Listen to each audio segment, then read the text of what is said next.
கற்பூரத்தை எடுத்து கண்ணுல ஒத்திக்கிறீங்களா? இது தெரியாம இவ்வளவு நாள் பண்ணிட்டு இருக்கீங்க. சுவாமிக்கு தீபாராதனை காட்டுறதுக்கு அப்புறமா காலங்காலமா கற்பூரத்தை எடுத்து கண்ணுல ஒத்திக்கிறதுன்றது வழக்கம்தான். ஆனா அது எதுக்காக பண்றோன்றதும் தெரிஞ்சுக்கணும்.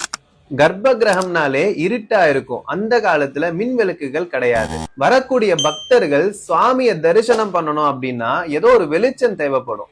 பெரும்பாலுமான விளக்குகள் எல்லாமே கர்ப்ப கிரகத்துக்கு வெளியில தான் ஏற்றப்பட்டுச்சு. அந்த இருட்லயும் முழு உருவமும் தெரியணும் அப்படின்றதுக்கு தான் கற்பூரத்தை ஏத்தி அந்த அர்ச்சகர் முழு உருவத்தையும் காட்டுவாரு. அப்படி காட்டும் போது நம்மளையே அறியாம முழு கவனமும் சுவாமி மேலதான் இருக்கும். சுவாமிக்கு பக்கத்துல இருந்து நம்ம கிட்ட வரும்போது அவருடைய முழு ஆசீர்வாதமும் நமக்கு கிடைச்ச மாதிரி. அதனாலதான் காலங்காலமா கற்பூரத்தை எடுத்து கண்ணுல ஒத்திக்கிறோம். அதே மாதிரி சுவாமிக்கு கற்பூரம் காட்டும் போது கண்ணை மூடவே கூடாது. சுவாமி பார்த்து ரசிக்கணும். உங்களுக்கு என்ன வேணுமோ மனசார வேண்டணும். கண்டிப்பா உங்களுக்கு நல்லதே நடக்கும்.